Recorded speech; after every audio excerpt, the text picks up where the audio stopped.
Área núcleo, panorama epidemiológico de una enfermedad transmisible, influenza. Temas selectos, epidemiología. Alumna, Karen Jimena Galván Pérez. Maestría en Administración de Servicios de la Salud. Para empezar, definiremos qué es enfermedad transmisible. Las enfermedades transmisibles son las que se transfieren de un ser humano a otro o de un animal al hombre, ya sea por vía directa, el toser o estornudar, o a través de vectores que son organismos vivos como insectos, o por la exposición a algún material infeccioso. La influenza es causada por un virus que ataca preferentemente el tracto respiratorio alto, que es nariz y garganta, también bronquios y raramente también los pulmones, en los extremos de la vida que son infancia y ancianidad, así como en personas que padecen enfermedades previas como enfermedades respiratorias crónicas, diabetes mellitus, cáncer, enfermedades renales o cardiológicas. La influenza se constituye en un serio riesgo para la vida. En estas personas la infección puede desarrollar severas complicaciones, empeorar las enfermedades de fondo, llegando inclusive a la neumonía y hasta la muerte. Los virus actualmente circulantes que causan la enfermedad de los seres humanos se dividen en dos grupos, A y B. La influenza A tiene dos subtipos, los cuales son importantes para los seres humanos, A H3N2 y A H1N1. Estas son asociados con mayor mortalidad. Los virus de la influenza son definidos por dos componentes proteínicos diferentes conocidos como antígenos ubicados en la superficie del virus llamados hemaglutinina y neuroaminidasa. Dentro de las generalidades de la influenza podemos identificar que en climas templados las epidemias ocurren cada año en el invierno y en climas tropicales suelen ocurrir después de un cambio de clima estacional. También estas epidemias típicamente afectan del 5 al 15% de la población general. Casi el 80% de las muertes relacionadas con gripe ocurren en el grupo de individuos mayores de 65 años de edad. Dentro de los signos y síntomas podemos observar que la influenza, a diferencia del resfriado común, tiene un aumento de los síntomas. Fiebre es característicamente alta, de 3 a 4 días dura, el dolor de cabeza es frecuente, las mialgias son usuales, la fatiga puede durar de 2 a 3 semanas, la congestión nasal es ocasional, igual que el estornudo, dolor de cabeza, dolor de pecho, tos seca. De las complicaciones de la influenza son bronquitis, neumonía y hasta puede ser mortal. Pandemia de influenza. En la primavera del 2009 surgió un nuevo virus de la influenza H1N1. Fue detectado primero en los Estados Unidos y se propagó rápidamente por todo el país en el resto del mundo. Este nuevo virus contenía la combinación exclusiva de genes de virus de influenza que nunca antes se había visto identificado en personas o animales. Este virus fue designado como el virus de la influenza H1N1. Al igual, el virus ha presentado mayores cambios genéticos en los componentes resultados en pandemias de grandes proporciones con números elevados de muertes. La más famosa pandemia fue la de la gripe española, que afectó a gran parte de la población mundial y que causó la muerte de al menos 40 millones de personas entre 1918 y 1919. Al igual podemos observar aspectos ecológicos en donde infectan a varias especies animales. Las aves, los mamíferos que infectan equinos, porcinos, humanos, aves silvestres, principales reservorios infectados por todos los 16 subtipos virales A, pueden transmitir el virus a aves domésticas y a otros animales. Los humanos normalmente se infectan solamente con la cepa humana. Dentro de los mecanismos de transmisión de la influenza podemos observar gota, que su mecanismo es diseminación por gotas de más de 5 micras producidas de la persona fuente al hablar o toser y que se ponen en contacto con mucosa nasal, oral o conjuntiva de un hospedero susceptible. En los aerosoles hay una diseminación en aerosoles de menos de 5 micras de diámetro. En contacto, en vía de transmisión de contacto, el mecanismo es contacto directo con el paciente o indirecto con superficies contaminadas.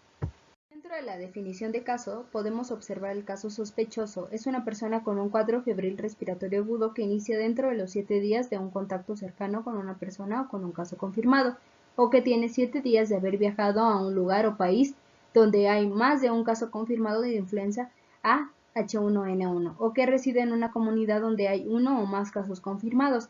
En el caso probable es una persona con enfermedad respiratoria aguda y una prueba confirmada de laboratorio positiva al virus de la influenza. En el caso confirmado es una persona con cuadro febril respiratorio agudo confirmado por laboratorio como positivo para el virus de influenza H1N1.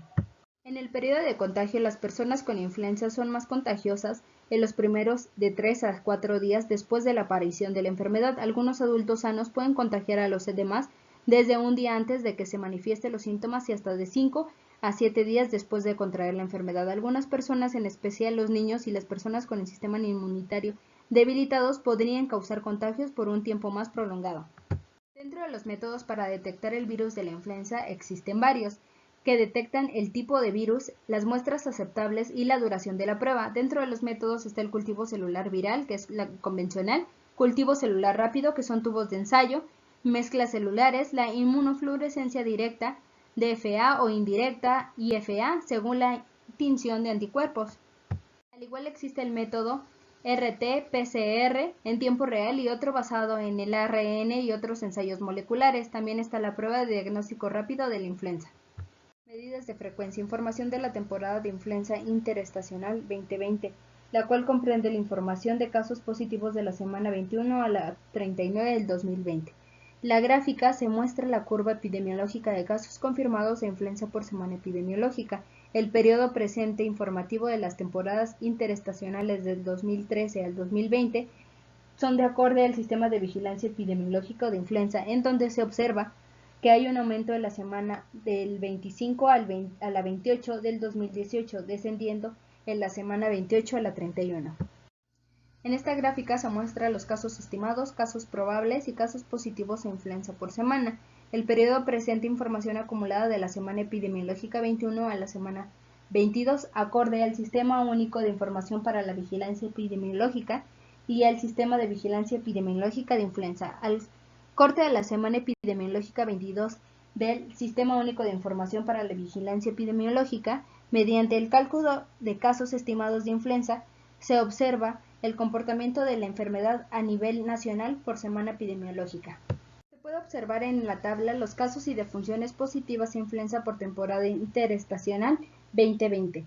Desde la semana epidemiológica 21 a la 39 del 2020 no se notifican casos positivos de influenza y no se ha presentado defunciones por influenza. En el año 2013 y 2018 se ve un aumento de casos tanto de influenza como de influenza H1N1. En esta gráfica podemos observar la información de la temporada de influenza interestacional 2020. Durante las temporadas interestacionales de la semana 21 a la 39 se ha observado una distribución bienal entre el subtipo viral de la influenza H1N1 y H3N2. En la actual temporada, hasta el corte del día de hoy, no se ha reportado casos positivos a influenza. La forma más eficaz de prevenir la enfermedad es la vacunación. La inmunidad de origen vacunal se atenúa con el tiempo, por lo que se recomienda la vacunación anual. Lo más utilizado en el mundo son las vacunas inyectables con virus inactivados. Como vemos a continuación, es importante considerar acciones de prevención para toda la población para evitar el riesgo y el contagio de la influenza. Referencias bibliográficas. Gracias.